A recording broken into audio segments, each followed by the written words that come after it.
Hi అందరికీ నమస్కారం. ఈరోజు నేను మీకు ఎక్స్ప్లెయిన్ చేయబోయే సినిమా పేరు లాస్ట్ ఇన్ ట్రాన్స్లేషన్. ఈ సినిమా అమెజాన్ ప్రైమ్ లో స్ట్రీమ్ అవుతుంది. ఈ సినిమా గురించి ఒక ముక్కలో చెప్పాలంటే ఈ సినిమా కేవలం నిజంగా ఒక జెన్యూన్ లవ్ ని ఎక్స్పెక్ట్ చేసే వాళ్ళకైతే చాలా అద్భుతంగా అర్థమవుతుంది. అంటే అవతలి వాళ్ళని మనం ఇష్టపడినప్పుడు, అవతలి వాళ్ళు మనల్ని ఇష్టపడినప్పుడు వాళ్ళ బాధ ఎలా ఉంటుందో ఈ సినిమా చూస్తే మాత్రం ఖచ్చితంగా అర్థమవుతుంది. ఇంకా డైరెక్ట్ గా కథలోకి వెళ్తే ఈ సినిమా ఓపెనింగే మన కథలో హీరోని చూపిస్తారు. హీరో ఒక హాలీవుడ్ యాక్టర్ అనమాట. కాకపోతే మెల్లగా ఫేడ్ అవుట్ అయిపోతున్నాడు. అంటే సీనియర్ యాక్టర్ అనమాట. దాంతో మన కథలో హీరోకి ఏమనిపిస్తుంది అంటే మనం ఫేడ్ అవుట్ అయ్యే లోపు మనం బాగా డబ్బులు సంపాదించాలి, లైఫ్ లో సెటిల్ అయిపోవాలని చెప్పేసి తను ఏ షూటింగ్ పెడితే ఆ షూటింగ్ చేస్తూనే ఉంటాడు. అది కూడా కేవలం డబ్బు కోసమే. కాకపోతే మన కథలో హీరోకి అలా షూటింగ్ చేస్తూ డబ్బులు సంపాదించే ప్రాసెస్ లో అసలు ఎందుకు డబ్బులు సంపాదిస్తున్నాము, అసలు ఇష్టం లేని పని ఎందుకు చేస్తున్నాం అని చెప్పేసి ఆలోచిస్తూ ఉంటాడు.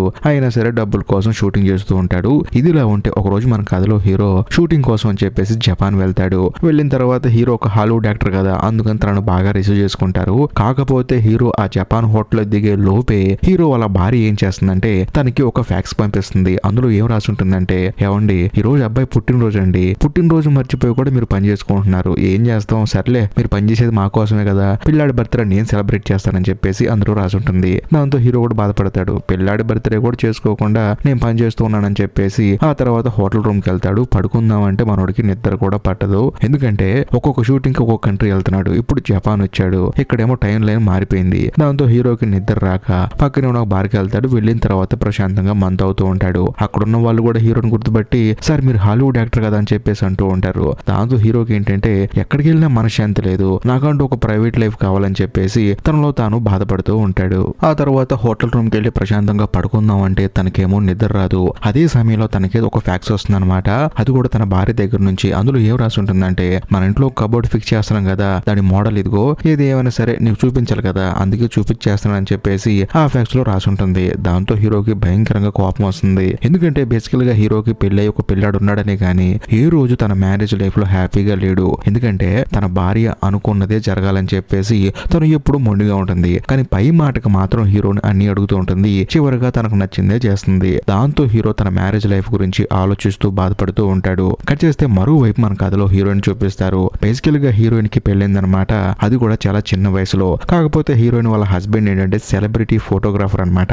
తాను కూడా సెలబ్రిటీస్ ని ఫొటోస్ తీయడానికి జపాన్ వస్తాడు. వచ్చేటప్పుడు తనతో పాటు తన భార్యను కూడా తీసుకొచ్చుకుంటాడు. కానీ హీరోయిన్ ఏంటంటే తన భర్తని ఎంతగానో ఇష్టపడుతుంది, కానీ మనోడు మాత్రం ఎప్పుడు చూసినా పని పని అని చెప్పేసి పనిలో బాగా బిజీ అయిపోయి అసలు హీరోయిన్ నే పట్టించుకోవడం మానేస్తాడు. దాంతో హీరోయిన్ బాధపడుతూ ఉంటుంది. కట్ చేస్తే మరుసటి రోజు మన కథలో హీరోయిన్ వాళ్ళ హస్బెండ్ హడావుడిగా బయలుదేరి తన ఫోటో షూట్ కి వెళ్తాడనమాట. దాంతో హీరోయిన్ ఏమనుకుంటుందంటే సర్లే జపాన్ మొత్తం తిరిగి చూద్దాం అని చెప్పేసి తాను కూడా ప్రాపర్ గా రెడీ అయిపోయి లిఫ్ట్ ఎక్కువ వస్తుంది. అదే లిఫ్ట్ లో మన కథలో హీరో కూడా రెడీ అయ్యి షూటింగ్ కి బయలుదేరి వెళ్తూ ఉంటాడు. ఇద్దరు ఒకరు చూసుకుంటారు. బేసికల్ గా ఆ లిఫ్ట్ లో ఉన్న వాళ్ళందరూ జపాన్ వాళ్ళు. కాకపోతే హీరోయిన్ హీరో ఇద్దరు అమెరికన్స్ కదా, అందుకని ఒకరు చూసుకొని నవ్వుకుంటారు. ఆ తర్వాత హీరోయిన్ బయటికి వెళ్ళిపోతుంది. హీరో ఏమో షూటింగ్ కి వెళ్తాడు. వెళ్ళిన తర్వాత హీరో ఒక విస్కీ యాడ్ లో యాక్ట్ చేస్తుంటాడు అనమాట. కాకపోతే అక్కడ ఉన్న డైరెక్టర్ ఏమో హీరో మీద కోపడుతూ ఉంటాడు. ఎందుకంటే హీరోకి ఏమో జపనీస్ లాంగ్వేజ్ తెలియదు, ఆ డైరెక్టర్ కి ఏమో ఇంగ్లీష్ తెలియదు. దాంతో మధ్యలో ఒక ట్రాన్స్లేటర్ పెట్టుకొని హీరో యాక్ట్ చేస్తూ ఉంటాడు. ఆ జపాన్ ఆయన డైరెక్ట్ చేస్తూ ఉంటాడు. ఆయన ఎంతగానో కోపడుతూ ఉంటాడు హీరో మీద. కానీ హీరో కూడా కోపం వస్తుంది, కానీ సర్లే డబ్బుల కోసం కళ్ళు మూసుకొని చేసేద్దాం అని చెప్పేసి ఏదో ఒకలా యాక్టింగ్ చేస్తూ ఉంటాడు. చివరిగా ఆ డైరెక్టర్ సర్లే ఓకే అని చెప్పేసి అక్కడి నుంచి వెళ్ళిపోతాడు. మరోవైపు మన కథలో హీరోయిన్ కూడా ప్రాపర్ గా జపాన్ మొత్తం తిరిగి చూస్తూ ఉంటుంది. చూసి ఆశ్చర్యపోతుంది అనమాట. అమెరికన్ కల్చర్ కి జపాన్ కల్చర్ కి ఇంత తేడా ఉందని చెప్పేసి. ఆ తర్వాత హీరోయిన్ రూమ్ కి వచ్చేస్తుంది. వచ్చిన తర్వాత తన ఫ్రెండ్ కు ఫోన్ చేస్తుంది. ఫోన్ చేసిన తర్వాత జపాన్ గురించి ప్రాపర్ గా చెప్తూ ఉంటుంది అనమాట. ఆ ప్లేస్ కి వెళ్ళాను, ఈ ప్లేస్ కి వెళ్ళాను అని చెప్పేసి. కానీ తన ఫ్రెండ్ మాత్రం వినకుండా వేరే వాళ్ళతో మాట్లాడుతూ ఉంటుంది. ఏదో చెప్తున్నావు చెప్పని చెప్పడంతో హీరోయిన్ బాధపడుతుంది అనమాట. తనతో మాట్లాడే వాళ్ళు ఈ భూమి మీద ఎవరు లేరని చెప్పేసి, ఏమి లేదు లేవు కొంచెం బిజీగా ఉన్నానని చెప్పేసి హీరోయిన్ ఫోన్ కట్ చేసి బాధపడుతుంది. ఆ తర్వాత మళ్ళీ సాయంత్రం తన భర్త వచ్చే లోపు రూమ్ అంతా ప్రాపర్ గా సదిరేసి కొంచెం డెకరేట్ చేద్దాం అని చెప్పేసి డెకరేట్ చేస్తుంది. అలా చేసే ప్రాసెస్ లో తన కాలుకి దెబ్బ కూడా తగులుతుంది. అయినా సర్లే అని చెప్పేసి మొత్తం కంప్లీట్ చేసి తన భర్త వచ్చిన తర్వాత డోర్ తీస్తుంది. ముందు డెకరేషన్ కాదు కదా, తన కాలుకి తగిలిన దెబ్బ గురించి కూడా ఏమైందని చెప్పి అక్కడ హీరోయిన్ బాధపడుతుంటే, అంతేకాకుండా తను ఒక సెలబ్రిటీని చూశానని, ఆ అమ్మాయి చాలా బాగుందని, రేపు నీకు పరిచయం చేస్తానని చెప్పి అంటాడు. దాంతో హీరోయిన్ ఇంకా బాధపడుతూ ఉంటుంది. మరోవైపు మన కథలో హీరోని చూపిస్తారు. హీరో షూటింగ్ ముగించేసుకుని రూమ్ కి వచ్చేస్తాడు. వచ్చిన తర్వాత తాను కూడా బాధపడుతూ ఉంటాడు. కాకపోతే హీరో ఎప్పుడు చూసినా సైలెంట్ గా ఉండటంతో ఆ షూటింగ్ మేనేజర్ ఏం చేస్తాడంటే ఒక వేస్యని హీరో రూమ్ లో పంపిస్తాడు. దాంతో ఆవిడ వచ్చేసి ఏదో చేస్తూ ఉంటుంది. కానీ హీరో ఏమంటాడంటే నీకు దండం పెడతానమ్మా, నువ్వు ఇక్కడ నుంచి వెళ్ళిపో, నేను వేరే టెంపోలో ఉన్నా అని చెప్పినా సరే ఆవిడ మాత్రం హీరోతో ఫుట్బాల్ ఆడుకుంటుంది. ఎలాగోలా హీరో తప్పించుకుంటాడు. కట్ చేస్తే మరుసటి రోజు మన కథలో హీరో యాజ్ ఇట్ ఈస్ గా షూటింగ్ కి వెళ్తాడు. వెళ్ళిన తర్వాత జపాన్ టీవీ షో వాళ్ళు వచ్చేసి సార్ మీరు ఇక్కడ షూటింగ్ వచ్చారు కదా, మళ్ళీ మీరు ఎప్పుడు జపాన్ వచ్చి షూటింగ్ చేస్తారో ఏమో, కాబట్టి మా టీవీకి వచ్చి ఇంటర్వ్యూ ఇస్తారని చెప్పడంతో బేసికల్ గా హీరోకి ఏంటంటే డబ్బులు వస్తాయంటే ఏదైనా చేస్తాడు. కాకపోతే కొంచెం వాళ్ళ ముందు వెళ్ళపెద్దాం అని చెప్పేసి సార్ నేను కొంచెం బిజీగా ఉన్నాను, కాకపోతే ఓ టైం చూసుకొని మీకు ఫోన్ చేస్తానని చెప్పేసి వాళ్ళ కాంటాక్ట్ నెంబర్ తీసుకుంటాడు. ఆ తర్వాత మళ్ళీ షూటింగ్ లో యాక్ట్ చేస్తాడు. కాకపోతే ఈసారి డైరెక్టర్ మారుతాడనమాట. తాను మాత్రం చాలా బ్యూటిఫుల్ గా ఇలా చేయండి సార్ అలా చేయండి సార్ అని చెప్పేసి హీరోతో యాక్టింగ్ చేయించుకుంటాడు. దాంతో హీరో కూడా చాలా అద్భుతంగా యాక్టింగ్ చేస్తాడు. ఆ తర్వాత హీరో మళ్ళీ రూమ్ కి వస్తాడు. వచ్చిన తర్వాత పక్కన ఉన్న బార్కి వెళ్తాడు. వెళ్ళి చూస్తే అక్కడ ఒక బ్యాండ్ వాయిస్తూ ఉంటారు. అక్కడ ఒక సింగర్ పాడుతూ ఉంటుంది అనమాట. ఆవిడ పాడటం చూసి హీరో మెస్మరైజ్ అయిపోతాడు. చాలా అద్భుతంగా పాడుతుంది ఎవడని చెప్పేసి అదే బార్ లో మన కథలో హీరోయిన్ కూడా కూర్చుంటుంది. హీరో హీరోయిన్ చూసి నవ్వుతాడు. హీరోయిన్ కూడా హీరోయిన్ చూసి నవ్వుతుంది. కట్ చేస్తే మరుసటి రోజు హీరోయిన్ తన భర్తతో బయటికి వెళ్తుంది. అలా వెళ్ళేటప్పుడు వీళ్ళకి ఒక అమ్మాయి ఎదురు వస్తుంది. ఆ అమ్మాయి ఒక చిన్నపాటి హీరోయిన్ అనమాట. ఆ అమ్మాయితో హీరోయిన్ వాళ్ళ హస్బెండ్ చాలా అద్భుతంగా మాట్లాడుతూ ఉంటాడు. ఆ అమ్మాయి కూడా నవ్వుతూ మాట్లాడుతూ ఉంటుంది. మీ భార్య అని చెప్పేసి తనని పరిచయం చేసుకుంటుంది. అప్పుడు హీరోయిన్ వాళ్ళ హస్బెండ్ నవ్వుతూ అన్ని చెప్తూ ఉంటాడు అనమాట.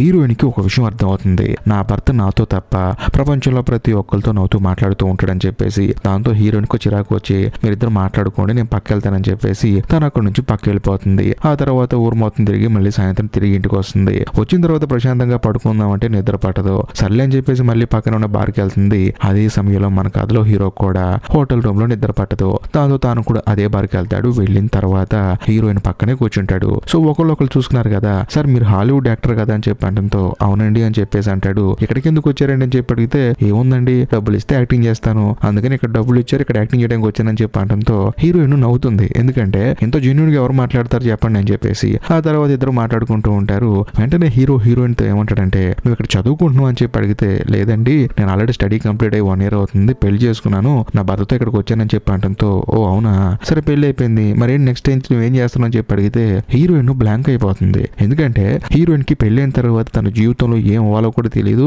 అసలు ఏం అవ్వాలో కూడా ఎంతవరకు అనుకోలేదు. దాంతో హీరోయిన్ ఏమంటుందంటే ఏముందండి ఇలా ఖాళీగా ఉంటామని చెప్పంటుందో హీరో కూడా నవ్వుతాడు. ఆ తర్వాత ఇద్దరు బాగా మందు కొట్టి ఎవరు రూమ్ కి వెళ్ళిపోతారు. కట్ చేస్తే మరుసటి రోజు సాయంత్రం హీరోయిన్ వాళ్ళ హస్బెండ్ ఏం చేస్తారంటే హీరోయిన్ తీసుకుని పక్కన ఉన్న బార్కి వెళ్తాడు అనమాట. వెళ్ళిన తర్వాత అక్కడ ఉన్న హీరోయిన్ తో బాగా మాట్లాడుతూ ఉంటాడు. అంటే సినిమాలు యాక్ట్ చేసి ఒక కొత్త హీరోయిన్ తో హీరోయిన్ వాళ్ళ హస్బెండ్ మాట్లాడుతూ ఉంటాడు. దాంతో హీరోయిన్ కి చిరాకు వచ్చేసి ఇక్కడ మళ్ళీ మొదలు పెట్టాడని చెప్పేసి తాను లేచి అక్కడ నుంచి నడుచుకుంటూ వచ్చేస్తూ ఉంటే అక్కడ మన కథలో హీరో మంది అవుతూ ఉంటాడు. హీరో దగ్గరకు వచ్చి హీరోయిన్ ఇలా అంటుంది నాకు అసలు ఇక్కడ ఉంటే నచ్చలేదని అని చెప్పి అంటంతో హీరో ఏమంటాడంటే ఈ దేశం వదిలిపెట్టి ఎప్పుడు వెళ్ళిపోదాం అనిపిస్తుందని అని చెప్పేసి అంటంతో హీరోయిన్ నవ్వుతుంది. ఆ తర్వాత ఇద్దరు కొంతసేపు మాట్లాడుకొని అక్కడి నుంచి ఎవరు రూమ్ కి వెళ్ళిపోతారు. కట్ చేస్తే మరుసటి రోజు ఉదయాన్నే హీరోయిన్ వాళ్ళ హస్బెండ్ హడావుడికి లేచి అన్ని బట్టలు సదరేసుకొని చూడు నాకు అర్జెంట్ కాల్ వచ్చింది, నేను ఇక్కడ నుంచి వేరే ఊరు వెళ్ళాలి, కాబట్టి దయచేసి ఏమనుకో మాకు, నువ్వు ఒక్కదాని ఇక్కడ ఉండు, కాకపోతే జపాన్ సిటీ మొత్తం తిరుగుతూ ఉండు, ఒక 3 days లో నేను వచ్చేస్తానని చెప్పేసి హీరోయిన్ తో నవ్వుతూ మాట్లాడుతూ బాగా చెప్తాడనమాట. దాంతో హీరోయిన్ కూడా వాళ్ళ హస్బెండ్ కి నవ్వుతూ బాగా చెప్తుంది. మనోడు వెళ్ళిపోయిన తర్వాత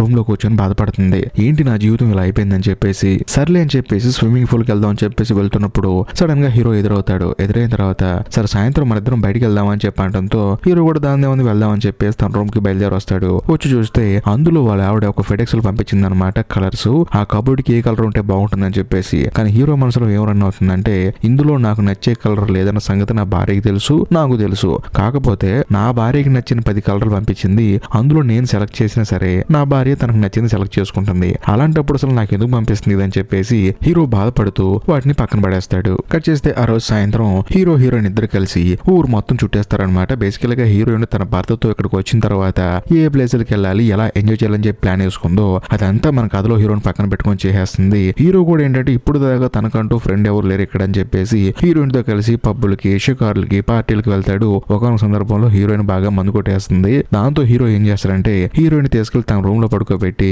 హీరో వచ్చి తన రూమ్ లో పడుకుంటాడు. అప్పుడు మన కథలో హీరోకి తన భార్య ఫోన్ చేసి ఏంటండి కలర్ సెలెక్ట్ చేశారా అని చెప్పి అంటంతో హీరో కలర్ చెప్తాడు. కానీ హీరో భార్య ఏముంటుందంటే ఆ కలర్ ఏమో ఉంటుందని చెప్పేసి వేరే కలర్ చెప్తుంది. దాంతో హీరో కూడా అవును నువ్వు చెప్పింది బాగుంది, ఈ కలర్ కూడా బాగుంటుందని చెప్పి అంటంతో సరేనండి అని చెప్పేసి తన భార్య ఫోన్ కట్ చేస్తుంది. దాంతో హీరోకి పెద్ద కోపం వస్తుంది. నన్ను అడగటం ఎందుకు, అడిగి నేను ఒక దాన్ని చెప్పిన తర్వాత నువ్వు దాన్ని కాదని చెప్పేసి ఇంకోటి చెప్పడం ఎందుకని చెప్పేసి హీరో బాధపడుతూ పడుకుంటాడు. కట్ చేస్తే మరుసటి రోజు మళ్ళీ హీరోయిన్ ఆ తర్వాత హీరో ఇద్దరు కలిసి యాజ్ ఇట్ ఈస్ గా జపాన్ మొత్తం తిరిగేస్తారు, ఫుల్ గా ఎంజాయ్ చేస్తారు. ఆ రోజు సాయంత్రం హీరోయిన్ హీరో రూమ్ కు వస్తుంది. వచ్చిన తర్వాత ఇద్దరు బాగా మందు కొట్టారు కదా, కదా, అందుకని హీరోయిన్ బాగా ఓపెన్ అయిపోతుంది. ఏమంటుందంటే నాకు పెళ్ళైందనే కానీ అసలు ఎందుకు పెళ్ళైంది, నేను చదువు ఎందుకు మధ్యలో ఆపేశాను, నా జీవితం ఎట్టిపోతుంది నాకు తెలియదండి, మామూలుగా నాకు పెద్ద రచయిత అవ్వాలని కోరుకుంది, కాకపోతే ఆ కోరికని మధ్యలో ఎందుకు వదిలేశాను నాకు అర్థం కావట్లేదని చెప్పడంతో హీరో ఏమంటాడంటే చూడు, నేను పెళ్లి చేసుకున్న తర్వాత నా జీవితం అంతా బాగుంటుందని చెప్పి అనుకున్నాను, కాకపోతే నా భార్య కోసం నా పిల్లాడి కోసం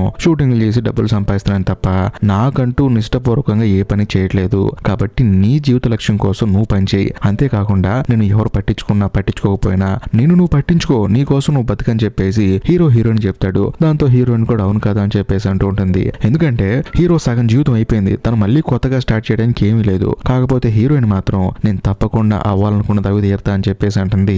ఆ తర్వాత ఇద్దరు ప్రశాంతంగా పడుకుంటారు. నిజం చెప్పాలంటే వీళ్ళిద్దరు జపాన్ వచ్చిన తర్వాత ప్రతిరోజు సాయంత్రం ఎప్పుడుకో పడుకునే వాళ్ళు నిద్ర రాక, కానీ ఒకళ్ళ మనసులో బాధ ఒకరికి చెప్పుకున్న తర్వాత ప్రశాంతంగా గుండెల్లో భారం మొత్తం తెగిపోయి హ్యాపీగా నిద్రపోతారు. కట్ చేస్తే మరుసటి రోజు మన కథలో హీరో షూటింగ్ వెళ్ళిపోతాడు. ఆ తర్వాత హీరోయిన్ ఏం చేస్తుందంటే సరే జపాన్ మొత్తం తిరిగొద్దాం అని చెప్పేసి తాను కూడా వెళ్ళిపోతుంది. అయితే ఆ రోజు సాయంత్రం హీరో షూటింగ్ అయిపోయిన తర్వాత ఇంటికి వచ్చి చూస్తే హీరోయిన్ కనిపించదు, అంటే హోటల్ రూమ్ వచ్చి చూస్తే కనిపించదు. దాంతో హీరో ఏం చేస్తాడంటే డైరెక్ట్ గా ఆ టీవీ షో వాళ్ళకి ఫోన్ చేసి సరే ఇంటర్వ్యూ కావాలంటే కదా ఇస్తానని చెప్పేసి వాళ్ళకి ఇంటర్వ్యూ ఇచ్చి మళ్ళీ డబ్బులు సంపాదిస్తాడు. మరో పక్క మన కథలో హీరోయిన్ వచ్చేసి ప్రశాంతంగా పడుకుంటుంది. మరుసటి రోజు కూడా యాజ్ ఇట్ ఈస్ గా మళ్ళీ జపాన్ మొత్తం చూడటానికి వెళ్తుంది. అదే సమయంలో మన కథలో హీరోకి మాత్రం హీరోయిన్ పక్కన లేపేసరికి తనతో మాట్లాడే వాళ్ళు తన దగ్గర లేపేసరికి ఏదో అనిపిస్తుంది. దాంతో బార్కి వెళ్లి మందు కొడతాడు. అదే సమయంలో అక్కడ పాటలు పాడే ఒక సింగర్ ఉంది కదా, ఆ అమ్మాయి హీరో దగ్గరకు వచ్చి తనకు తానుగా మాట్లాడుతుంది. దాంతో హీరో కూడా మాట్లాడుతూ ఉంటాడు. ఇంకేముంది, ఆ అమ్మాయి హీరో వాళ్ళ రూమ్ కు వస్తుంది. కట్ చేస్తే మరుసటి రోజు ఉదయాన్నే హీరో వచ్చి తలుపు కొడుతుంది.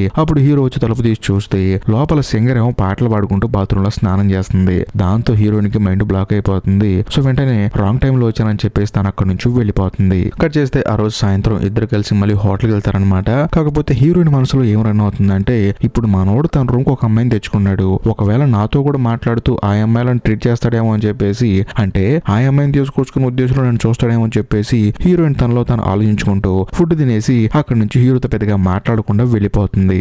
ఆ తర్వాత రూమ్ కి వెళ్ళాలి ప్రశాంతంగా పడుకుంటారు. కట్ చేస్తే ఆ రోజు సాయంత్రం సడన్ గా హోటల్ రూమ్ లో ఒక చిన్న ఫైర్ యాక్సిడెంట్ జరుగుతుంది అనమాట. దాంతో అందరూ పరిగెత్తుకుంటూ బయటకు వస్తారు. రోజు చూస్తే మన కథలో హీరోయిన్ అక్కడ నుంచొని ఉంటుంది, హీరో కూడా నుంచొని ఉంటాడు. హీరోయిన్ చూసి నవ్వుతుంది అనమాట. దాంతో హీరోయిన్ దగ్గరకు వస్తాడు. ఎప్పుడు వెళ్తున్నావు అని చెప్పేసి హీరోయిన్ అడుగుతుంది. రేపే అని చెప్పి అంటంతో హీరోయిన్ నవ్వుతుంది. సర్లే మన ఇద్దరం కలిసి బార్కి వెళ్దాం అని చెప్పేసి అంటంతో ఇద్దరు కలిసి మళ్ళీ యాజ్ ఇట్ ఈస్ గా బార్కి వెళ్తారు. హ్యాపీగా మాట్లాడుకుంటారు. ఆ తర్వాత ఇద్దరు ఇంటికి వచ్చేసిన తర్వాత హీరోని పిలిచి హీరోయిన్ ముద్దు పెడుతుంది. దాంతో హీరో హ్యాపీగా ఫీల్ అవుతాడు. ఎందుకంటే తన మనసులో తన గురించి ఏమనుకుంటుంది అని చెప్పేసి మనోడు చుట్టూ బీగేసుకుంటున్నాడు. అందుకని హ్యాపీగా ఫీల్ అవుతాడు. కట్ చేస్తే మరుసటి రోజు హీరో హోటల్ నుంచి బయటకు వెళ్ళేటప్పుడు అక్కడ ఉన్న హోటల్లో ప్రతి ఒక్కళ్ళు హీరో ఒక సెలబ్రిటీ కదా, అందుకని తన దగ్గరకు వచ్చి అందరూ ఫొటోస్ తీసుకుంటూ ఉంటారు. దాంతో హీరోయిన్ కూడా సర్లే మనోడు బిజీగా ఉన్నాడని చెప్పేసి షేక్ హ్యాండ్ ఇచ్చి అక్కడ నుంచి వెళ్ళిపోతుంది. కానీ హీరో మాత్రం హీరోయిన్ వెళ్ళిపోతుందని చెప్పేసి బాధపడతాడు. ఆ తర్వాత ఫ్లైట్ కి టైం అయిపోతుందని చెప్పేసి టాక్సీ ఎక్కి అక్కడ నుంచి వెళ్ళిపోతూ ఉంటాడు. అలా వెళ్ళేటప్పుడు మిర్రర్ లో కారు వెనకాల ఎవరో పరిగెడుతున్నట్టు అనిపించి కారు ఆపి చూస్తే పరిగెత్తుకుంటూ వచ్చింది ఎవరో కాదు, మన కథలో హీరోయిన్ అనమాట. దాంతో హీరో కూడా దిగేసి వెళ్లి హీరోయిన్ దగ్గరికి వెళ్తాడు. దాంతో హీరోయిన్ ఏమంటుందంటే నేను చాలా మిస్ అవుతానని చెప్పేసి అంటంతో హీరో కూడా హీరోయిన్ కి ముద్దు పెట్టి తనని హక్ చేసుకొని హీరోయిన్ కి చెవిలో ఏదో చెప్తాడు. దాంతో హీరోయిన్ నవ్వుతుంది. ఇంతటితో సినిమా అయిపోతుంది. ఈ సినిమా ఎండింగ్ లో నాకు డౌట్ ఉంది. అదేంటంటే హీరోయిన్ చెవిలో హీరో ఏం చెప్పాడు, తను ఎందుకు నవ్వింది, అది ఏమైంటుందో మీరైతే కొంచెం కామెంట్ సెక్షన్ లో రాయండి. నేనేమనుకుంటున్నానంటే నువ్వు రచయిత అవ్వు, నీకంటూ ఒక జీవితం ఉంది, ఎవరి కోసం నీ జీవితాన్ని ఆపుకోకు అని అంటాడు అనుకుంటున్నాను. కాకపోతే మా ఫ్రెండ్ గడు ఏమన్నాడంటే తన మొబైల్ నెంబర్ చెప్పుంటాడు, అమెరికా వెళ్ళిన తర్వాత కలుసుకుందాం అని ఉంటాడు అని చెప్పేసి అన్నాడు. సో మీరు ఏమనుకుంటున్నారో కొంచెం కామెంట్ సెక్షన్ లో రాయండి. అంతేకాకుండా ఈ వీడియో నచ్చితే లైక్ చేయండి, షేర్ చేయండి. ఇంకా లాస్ట్ అండ్ ఫైనల్ గా నేను మీకు చెప్పొచ్చేది ఏంటంటే ఇలాంటి డిఫరెంట్ సినిమాలు వెతికి మీకోసం చేయడానికి నాకు కొంచెం టైం పడుతుంది. కాకపోతే నేను మిమ్మల్ని అడిగేది ఏంటంటే మీరు నాకు కొంచెం మోటివేషన్ ఇవ్వడానికి జస్ట్ మన ఛానల్ ని సబ్స్క్రైబ్ చేసి బెల్ ఐకాన్ ప్రెస్ చేయండి, అంతే, అంతకు మించి ఏం లేదు. కాబట్టి ఇప్పటికీ మీరు మన ఛానల్ సబ్స్క్రైబ్ చేసుకోకపోతే దయచేసి సబ్స్క్రైబ్ చేసి బెల్ ఐకాన్ ప్రెస్ చేయండి. బాయ్.